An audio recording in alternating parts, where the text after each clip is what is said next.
Really super pumped about this week's podcast, like I am week after week. But today, one of my favourite human performance specialists, Dr Craig Duncan's on. And for people who don't know, Craig's all about implementing unique performance strategies for employees, athletes, management, founders. But today, we pulled him in to talk for us because we're going to talk about COVID lockdowns and stress and will it ever end? How are you, mate? I'm really well, Greg. It's good to see you, good to hear you. And yeah, that's what we're going to talk about today and really focus on some key areas such as gratitude, control. It's an opportunity for reflection, routines, and how we can disconnect from things during this time. Even we'll talk a bit about conspiracy theories because definitely COVID has seemed to be going on and on. Loving where you're at. Let's rip in.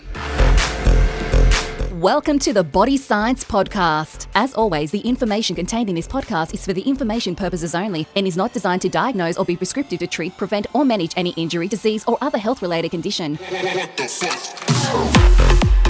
Welcome to Body Science HQ, the world of fit, happy and healthy. On the end, we're going to tackle COVID, lockdown, stress, will it ever end? And with me is Dr. Craig Duncan. How are you, mate? I'm really well, Greg. How are you? Good. And for anyone out there who goes, why is this clown on and talking to me about COVID? Because I hate the world right now because COVID sucks. Can you give us a little bit of background about yourself? Yeah, Greg. My training is in sports science and I'm really a human performance scientist or strategist. And I have probably mostly been known for working with professional sporting teams around the world, primarily in football, soccer, but then also in rugby league and across multiple sports. I've been really fortunate to work in that. And then through our company, Performance Intelligence Agency, we now consult into organizations, defense as well, and we stay in the sporting arena. So yeah, that's what my background is. I have a PhD in sports science, postgraduate studies in psychology and also leadership. Mate, it's awesome. Look, it's no shortage of stories here. You are one of my mentors. I spend a lot of time with you. You actually track me every day, which I love because I get the random phone calls every now and then. How you going, Greg? And I go, oh, my data must be saying something. So, mate, let's forget me for a while because, that's a good topic for everyone listening to consider. Let's talk about some of the key points around COVID lockdown and stress. Like, it's at a new level. Like, what's happening with people marching, governments, close downs, small business, lack of roadmaps to success, issues with people getting tested, issues with people getting injections. Like it really is a cluster of misinformation. It's a cluster of bad information. It's just a cluster of shit, really, isn't it? When you think about it, like we are in a world of shit. That's one way of looking at it. And it has been a difficult time for people to, really cope with. And we live in an information age. So, going through this pandemic, we've got information flying at us from every different angle. And I think one of the issues is people find it difficult to discern information and to really think like a scientist as such, rather than just take every piece of information, that they hear and use that as gospel. So can I just tap in there? What do you mean by that? Like you're saying discern information, and obviously you guys are about picking research and doing what needs to be done in that space and using research. Joe Punter at home, Instagram, Facebook, Twitter, watches TV, gets the news, listens to the radio on the car. How do we do that? Well, look, one of the things is, Greg, firstly, we have to be aware of, and we hear it often, and, in marketing and you being a marketing guru, that there's things involved in algorithms. Okay. So all the social media channels have different algorithms. And one of the algorithms that impacts us greatly is that if we start going down a channel of that we believe a certain thing, we will get that information thrown at you more and more. Yep. And you just have to think about that if you go onto Facebook Marketplace and you start searching for a lounge, which I was doing recently, then all of a sudden everything that you do will be lounges. And the same thing happens if you start to think, oh, I wonder about this theory in respect to COVID. And then you will get more and more information channeled at you that way. So then what that does is starts developing our bias, which is confirmation bias. And so before we know it, we've gone down a rabbit hole of belief without stopping and going, hang on. There's always different sides to the story. So you mentioned when we go into research, like I don't take every research paper as truth because I want to look at the methodology and I want to see how it's done. And then we weave our way through that to come up with the outcome. My area of concern is that the people's anger and stress is just rising. Like I'm seeing, people start commenting on the physical appearance of politicians and attacking them from a point of view and of that this is happening and it's their fault. And so this anger is growing. And I'm here to tell you, if you're listening to this, anger, is it doing you any good? It's because I can tell you it's not. It's not going to do you any good. It's only going to rise your anxiety and rise your stress levels. And really what we're focusing on is things that are outside our control, where we really need to focus, as always in life, what is in our control. And even you, Greg, said, it's a really bad time. I mean, that's perception, isn't it? Absolutely. And mate, I've G'd up, so you rip in. Like, I'm going to be really honest. I've got my own thoughts on COVID, but it's not about me today. It's about everyone listening. And you just see it. People are angry, mate, like it, and and it's perceived to be bad. Yeah, and I think that anger comes from because they haven't taken a moment to stop and reflect on what is good. And I'm going to push, and that's one of the. So you're going to go down the gratitude path now. Absolutely. And so can you give me some really simple, and we'll talk it. We'll dig into why gratitude is important. But I'm listening to this right now, and going, here we go. I've got an expert talking about gratitude on COVID. Yeah, nice one. Like, how do you push gratitude around COVID? Look, it's not about me being an expert. It's about me doing what works for me, and I know it will work for others. I mean, the literature is full. Anger won't help you. Mm-hmm. Okay, gratitude will. And yes, it's all airy-fairy. Sometimes people think about gratitude. Dr. Craig talks about gratitude. But I'm telling you, it's why keep focusing on what you don't have. If you want to go through life focusing on what you don't have, you're going to miss out on the incredible stuff that you do have. Yeah, and nice. All I'm saying is every day, look at what you do have. You've got I'm not speaking for everyone, but I wake up, let's do a body scan. Okay, do I have pain? I don't have pain. Great. That's fantastic, because this time in my life at 54 years of age, I don't have pain. When I'm maybe 85, I might be riddled with pain. But at this moment, I don't have pain. I'm well. My close family are well. Am I grateful for that, or I'm just going to get friggin' consumed with everything that's against me? And really, is it against you? We live in Australia, Greg. Like, we have an easy life, and I am completely empathetic with people in business that are losing money. You and I are in that situation. I'm not speaking from someone that hasn't been impacted by quarantine, lockdown, and loss of income. Just recently, I had to go overseas. I did a job overseas, came back, 2 weeks hotel quarantine, and that's difficult for me because I'm quite claustrophobic. I was very concerned about that. But what did I do? I practiced what I preach and got through it. And then I came out. I've effectively been locked down since June 1. Wow. All right. But we've titled this lockdowns. I'm not using the word lockdowns anymore. I'm calling it homestay, because as far as I'm concerned, I get to stay at home, and that's wonderful. I can do my work from home. I get to be around my loved ones and spend this really great quality time. I can sit and reflect. I can look at life, and then I can move from there. All right. Or I can choose to stay on YouTube to try and convince everyone that I know more than they do, and start looking at everything I can't control. And then that's going to impact this time to focus on, you might be a parent and you've got to homeschool and you've got to work. Tough. It is really tough. I get that. It's really tough. But you know what? You get to see your kids in the morning. You're getting to see more of them. And I'm telling you, one day you're going to wish for that time that you could see your kids more. That's great when you're talking about us. We're at a point where you're home. As you mentioned, you're 54 years old, so you're at the end of putting in some hard yards in the early days. So you've got the house, you've got the things around you. What about all these people that are locked in a little unit? What about all these people that are in complexes where there isn't the ability to do these things, like you can walk outside in your backyard and all that? Like, how do we? My kids were talking to me the other day, and they said, "You know what, Dad? It's really funny." And lucky they both got big trips out. It wasn't the end of their big trips, but Taj, my son, went to Japan for a couple of months just before COVID started, actually. But he just said to me, he goes, "Dad, I'm missing. Like, I want to be in Europe right now, working in bars and building up and doing all that type of stuff. I've lost all the stuff that you talk about all the time. That was there's a generation losing. There's a generation of school kids that are not going to school. You know what I mean? Like, I'm talking to some people really close to me, and some kids love school. Like, imagine if you're grade 11 or grade 12 right now, and I'm throwing a whole lot of scenarios at you, Craig, because I want want to take this out of, like you said, I'm the expert. I want to pull it away from you being an expert, and I want to pull it back to the people, if that's okay. And their kids are devastated, like grade 11 and 12 kids that didn't get to experience senior at school, you know what I mean? Because they've basically been at home the whole time. Then you look at some of the younger kids, and I was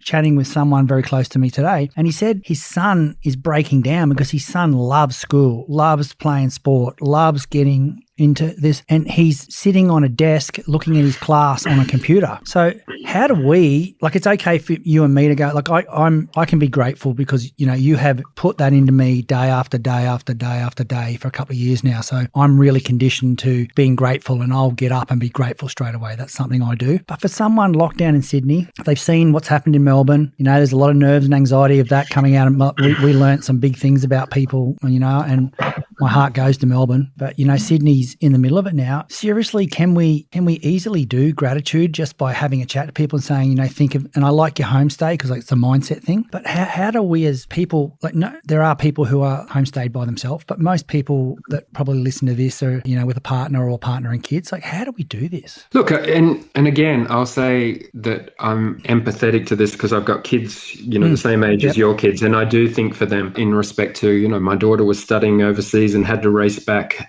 before COVID originally hit. So that changed her life dramatically. My son started university and, he hasn't been able to go. He's studying online. So I see that. And I absolutely get what Taj was saying. It makes sense. So there is easier areas for me because I have done things, but I've got kids who are in that situation. And we've got this whole range of situations where people are locked in those small apartments. And I do get that. But I think wherever you are, there is an answer. And it's up to us 54-year-olds, us parents, to lead our children. And from a gratitude perspective, do you need buy-in from your partner on that? Like, do you have to say, hey, because you're talking about leading that. So obviously, I don't know if you can go to a 12-year-old and talk about gratitude if they even know what the word means. I can talk to my kids about it, and I can go, look, let's be grateful. We do have a gym downstairs. We do have certain things, and that's something that's a luxury based on putting in some hard work. And not everyone's got that, but I can sell gratitude to them. But how am I doing that? Well,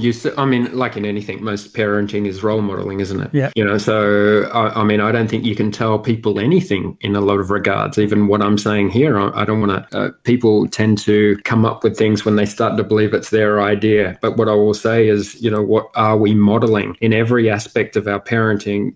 We need to be a role model. I can't control how other people think. I can't control how my kids think or anything, but I can show what gets me through. I can be my very, very best, and maybe that will impact them. I think it's about us. And, in my book, Self-Science, A Study of You by You, what I talk about is it starts with self, you being the very best you can be, and then that will make the world a better place. I truly believe that. I get back to the question now, with what you're doing now, if you're angry, is it working for you? So if the answer is no, so let's look at some techniques we can use to get us out of this rut, because I just see people unraveling because they're in a rut. And any time in life when we've got to get in a rut, we've got to draw a line in the sand and going, okay, enough's enough. Get it. It's tough. All right. And even, look, it's very hard when we're speaking because I am an optimistic person. And when you're talking about the kids at school, well, yeah, it's tough. You're 11 or 12. But I could also say how fantastic that you get to have school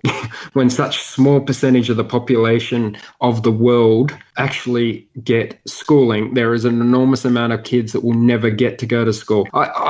I'm frustrated with Australia. I'm frustrated that we are absolutely the lucky country. And I think that we've become a society that has stopped realizing how lucky we are. The people that cope best with this, have you seen our parents, how they, unfortunately I lost my father, but I see how my mum copes with it, my aunts and uncles that lived through the Depression and the war, they get on with it. What happened? What has happened to Australia? Now we're the feel sorry for self.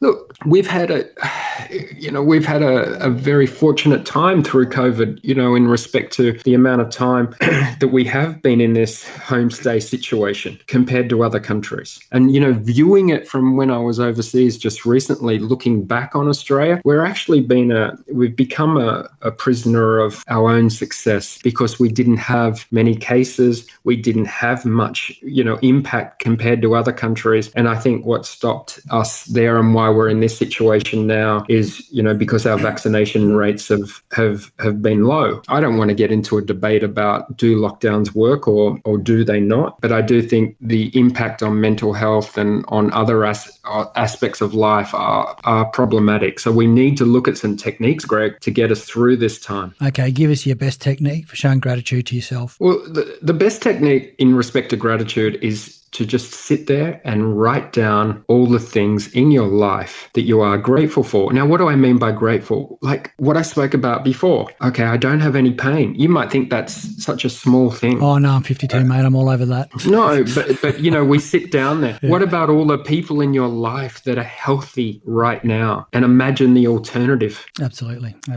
Simple things like that. You are wasting time by being angry because you're looking at it and you're showing people that you're so angry that you're not thankful because they're here. They're here. I do remember one thing you told me in the early days when you mentioned gratitude to me, and I probably gave you the look of the rolled eyes like most people do when you mention it for the first time, was, Greg, you can't be angry when you're being grateful. You can't. And I remember you saying that to me. So from your perspective of protocols, when you say sit down and write this down, is it when you're feeling the anger? Is it in the morning when you get up? Is it at night? Is it any time? Is it writing the same list every day? What is it? Look, I think first we need to start with routines. Mm-hmm. And, we've spoken about this before, but again, the older I get, the more I know routines work. So whenever it is, and having this time, which you've got now, if you're in a small apartment, and I can empathize with that because I was in a hotel room 2 weeks, not even being able to go outside and open the door. So I know what it feels like. So it gave me an opportunity to reflect, to really examine my own life. And Socrates said, if you don't examine your own life, well, it's not really a life worth living, or something to that effect. That's,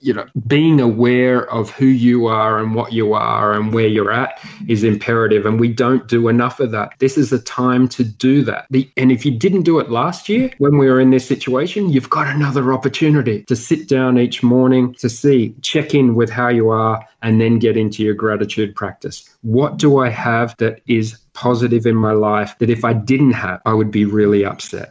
Well, mate, the way I'm doing it with you is I get up every morning, put my feet in the carpet, pull out the big 3 for the day. Yep. And I normally get up with a smile, actually, and it's probably because I believe that first line you said to me, that you can't be angry when you're being grateful. And it's straight in, head under a cold shower, and down I go for a train. So that's my routine that I do every day. I just got a nose up look from Ash, who's the production manager here. But that is the thing that you instilled in me years ago. And I'll be honest, I try really hard not to let the anxiety of COVID get to me, and I feel for everyone around me in that space. But I definitely, COVID's happening, it sucks, and it's not going away. That's my theory on it. So it isn't, but we also have to be aware of what we're being fed. And I think we've been blindsided somewhat by how powerful social media news channels are and what they do. I mean, please, everyone understand, news channels, how news works. If it bleeds, it reads. Yeah. So most of the headlines, if you're going to your news website and you see a crazy headline, it's clickbait. It's there for you to click it. It's not news. I mean, the best thing you can do is tune out,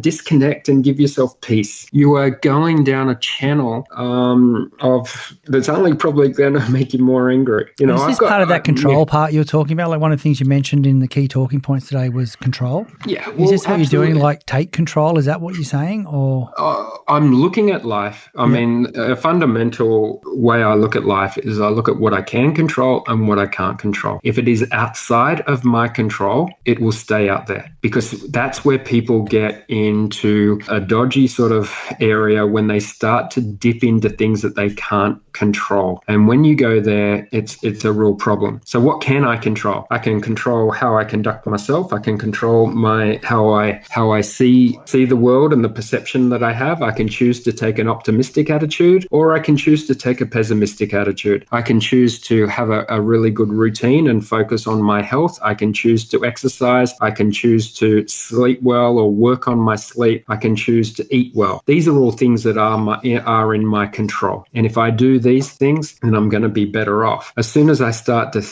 get concerned what a premier is going to announce each day and get frustrated with that, start looking at this damn COVID case number as like it's I don't even know, it's like a gold medal tally count that, people get obsessed with. Like, it's not doing you any good. And then if you're around people as well that then keep fueling that, I got to ask yourself or ask you, is this doing you any good? And so what's the alternative? If you want an alternative and you want peace in your life, then I think you can change some direction. Okay, fair enough.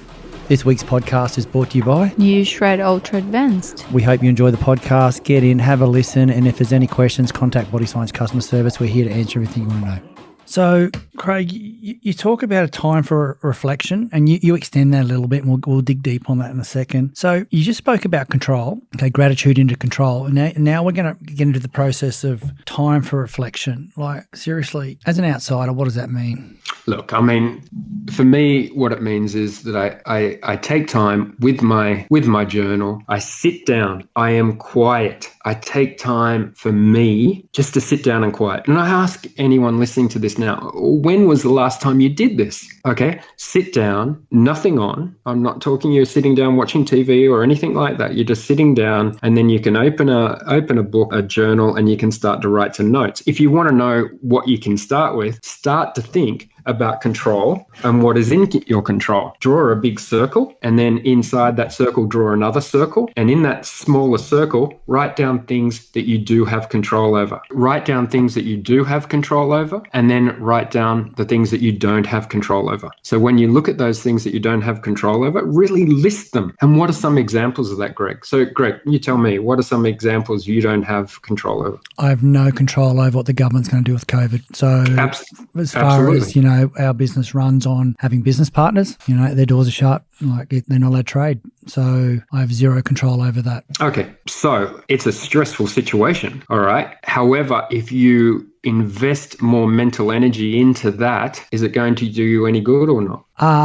Negative energy will get me nowhere except doing circle work on that circle you just asked us to draw. Or we can look at alternative ways to assist those people that we play with and we partner with on how can we better educate people, how can we help consumers on the journey of where they're trying to go on their goals more, because, every touch point we have is not sale-based. Yeah, absolutely. So that's a really good way of managing. Are you angry at the government? Of course, you're going to be angry at the government because it impacts business. Yep. If I'm going to keep with that anger, is it going to do any good for my health, my physiological and psychological health? No. All right. So then what are you focused on and what can you control? You can start to be creative and come up with some new sort of ideas. And I know you're a very agile thinker. And as Nathan is, to start working on some new revenue streams or for your partners. That's a great example. And so we can't control what the government does. The only way we can control the government is we are very fortunate in this country that we have a vote. So you can think about that next time and maybe when you go and vote. What I will say is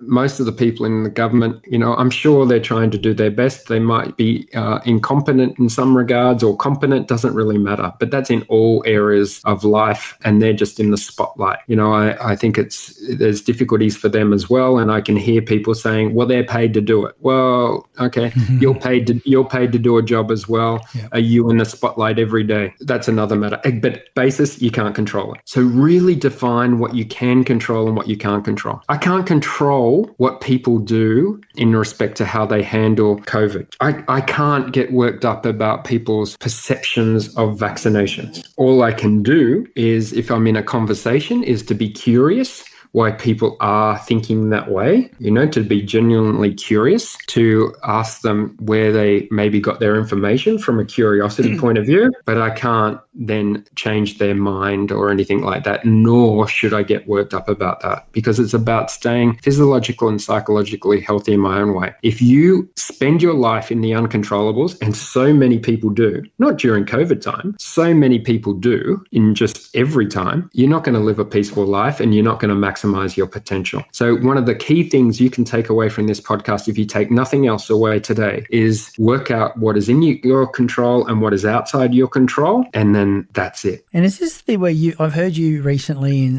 some of your blogs and some of your social media, you've been talking about what is your gift or gifts. Is this along the lines in your time of reflection? Oh, absolutely. I mean, really, and I asked you the other day, I sent you a message and I said, what's your gift? I thought we'd sent you a gift and you're going, what's this? Do I open the box up? I thought, what a tool. Like, I can't believe you just asked me what a gift is. Open the box up, have a look. I honestly thought that. I thought, wow, that's a really bizarre thing. Like, is he got sore fingers or something? Can't open up the box. I'm really good. Your gifts don't get past my front door because I open them up even when they're on the outside of the door. So they get open, don't worry, and get consumed. But the thing is, I don't know if a lot of people have really sat down. I mean, ask yourself the question now. What is your gift? You know what? To be honest, I've thought about that a lot since you asked me when you explained that it wasn't the actual box that we sent you. And I've really struggled with it. I've really struggled to say what my gift is. Well, you know how important it is, Greg? Every one of us born into this world has a part to play. Yep. A massive part to play. People might think it's a minor, but it's a huge puzzle, the world. That's why every person and every human life, every life is a gift. Okay, it's up to you to identify exactly what that gift is. And how important is this important? I think it's incredibly important from a perspective that I have, that we're all here and our mission is to make the world a better place. If we're not using our gift, then we're missing that little piece of the puzzle, and maybe the world won't be as good as it could be. And I'm actually really sure of that people are given a gift or gifts, but we don't take the opportunity to really acknowledge what that gift or gifts are because we don't spend enough time in silence. And so I would ask everyone and challenge everyone to identify what their gift or gifts is or are and what that means to the greater world. So now, for those of us out there that are thinking, what is he talking about? Can we get some cheat notes off you? What is your gift? Like, you want to know what my gift is? I mean, can this be public? Is it allowed? Is it okay to talk about your gifts with other people? Or is it something that belongs to you? Because if that's the case, I'll pull the question back and I'll ask you for some examples of what do you mean? Yeah, look, I think it's. I can tell you what my gifts aren't. Mm-hmm. All right, and then that's important because our ego gets in the way and tells us we are something that we're not, and even though we might want it, we tend to go down the wrong avenue because we don't spend enough time on reflection. So I know I'm not a dot the I's and cross the T's person. Okay, that's not my area. So as much as I might want to be, might have thought once I wanted to be a laboratory scientist and sports scientist, that wasn't my gift, and it wasn't where I was meant to be. Mm-hmm. I'm very good in the application of things. I have a big picture mind in respect to putting things together and pieces of the puzzle together. I'm able to work with people. I'm able to, I think, in respect to emotional intelligence, I can get how people are feeling in a lot of ways. And so I think those are my gift. But it's very important that I identified first what wasn't me. Yeah, nice. I do like that. So did you do the same thing, 2 circles? Look, one of the best books everyone should read, and it should be a textbook at school,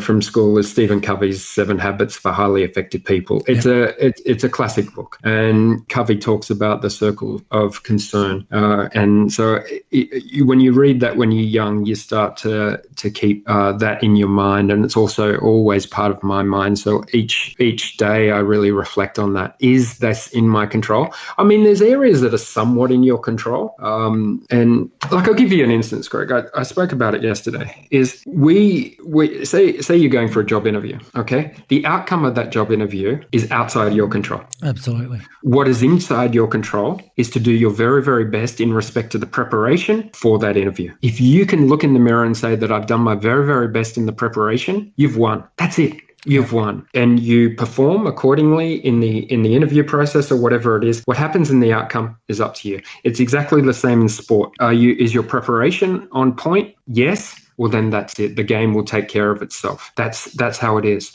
The preparation and the effort that you've put in, that's the end of the story, and you're winning. So if you're winning at life, I will ask you now, are you doing and showing and acting your very, very best in this very short life that we have? If you can answer yes, wow, that's an enormous smile on your face, and you're going to die a very, very peaceful, happy person. But if you're not putting your best foot forward, if you're sitting there now and going, you know what, I'm getting caught up in a lot of junk, I'm getting caught up in a lot of uncontrollables, I'm spending a lot of time focusing on things that I shouldn't be, I'm not being grateful, I'm not ultimately maximizing my potential, then you know what, it's time to change, because you're going to not be at peace in later life. Okay, we're going to hammer this home now. Mate, do you want to give us a really quick snapshot without giving the stories around it on gratitude, control, time for reflection, routines, disconnecting, all the things you talked about, like a really quick snapshot? And you said, if you're not doing this, blah, blah, blah. Well, can you give me a really quick list of things that I could start tomorrow that put me on this journey to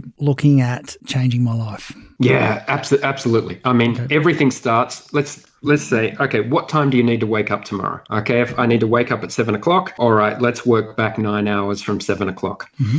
All right, so what does that take us to? It takes us to 10 o'clock. Yep. All right, so that means around 9 o'clock, we want to start preparing ourselves for sleep. Why do I talk about that? Is because getting that 8 to 9 hours of sleep is imperative, and for me, it's the foundation of performance. Done. Okay, so that's vital. All right, so, and we've spoken about sleep before, and there's information about that, and you can contact me about it. Okay, so there's sleep. So then 7 o'clock, and then what we want to do from 7 o'clock, once we wake up and splash our face with water and that sort of stuff, I want you to take 15 minutes for yourself, just 15 minutes. And in that 15 minutes, let's really focus on our gratitude. Just three things you're grateful for. And am I sitting on the edge of the bed to do this? Have I gone downstairs, made a coffee? Like, where am I at? Am I just after the face wash? Yeah. Like, you talk routines. Like, let's be honest, what's the routine? Okay, my routine, I'll just talk through what I do. Yep. Okay, so I'll wake up at that time. I wash the face with water. I go down. The first thing I do is make shred, because that's we love a good product plug. But well, it is, and I'm. That's your routine. You have it every morning.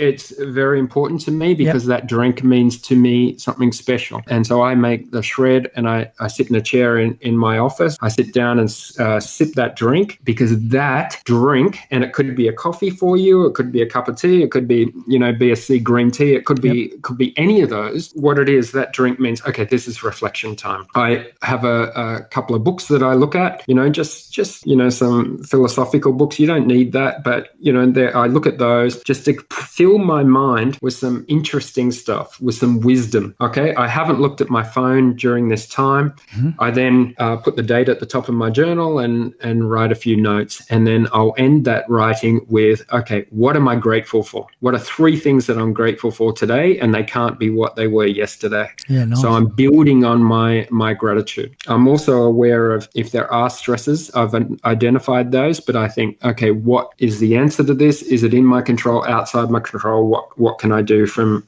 that respect? I then go into my exercise. So I'll do my morning exercise, and I like the philosophy that if you're in a mood, move. Yeah, good. All right. So if you're in a mood, move, because movement will absolutely help. Don't think a movement from a point of view of fitness or weight or anything like that. If you're not in a great space mentally, get out and move. It'll work. And you know what? There's going to be the demons telling you, I don't have the energy to move. Just do this. Get out the door, walk down the end of the street, and if you've had enough, walk back. More than likely, you'll walk a little bit more, and you'll walk a little bit more. And you know what? If you do this, if you just get into walking 10 minutes, it'll make you feel better. So I love to move in the morning. I love to get my exercise done. And then I'm not one that's completely disconnected in respect to peace, for peace, but I try to limit my social media interaction, try and be strategic with it. And I don't want to go down any rabbit holes. Think about yourself right now. How many rabbit holes are you going down? Is that hour on TikTok making it your life better? It could, because it could be entertainment, but use it that this is entertainment. Yeah. This is entertainment. This YouTube, it's entertainment. Okay. Be very aware of what you're doing. I just want you to be focused on what you're doing. And then, that's how I go about my day. I then get into work. I finish my day with an evening routine, which includes spending, quality time with the family, maybe watching a little bit of TV, maybe reading, and then it starts all over again. Us humans, we love routine. Yeah, nice. But we've got to put the routine in, and we've got to have good routines. Well, you've just got Dr. Craig Duncan's routine. Once again, high performance sports scientist. Mate, if we want to contact you, how do we grab you? Look, you can contact me on any of the social medias, just at Dr. Craig Duncan. At Dr. Craig Duncan, yep. Yeah, Dr. Craig Duncan. You can go to my blog, which is drcraigduncan.com.au, which is drcraigduncan.com.au, or even you can use my personal email. Just go to drcraigduncan@gmail.com, because I'd love you to write to me and say, look, Craig, you're just missing the point. I'm under the pump. I've got this. Yes, great. But let's start with working through that. I'm really here to help in any way possible. Mate, you're one of the good humans, and I appreciate you coming on today. And it is a true fact. You were in lockdown, because I spoke to you a few times and you were there, and tough place for anyone out there who is homestayed and stuff like that. We're thinking about you. Yeah. Thanks for coming on, mate. Thanks, Greg. I really enjoyed it.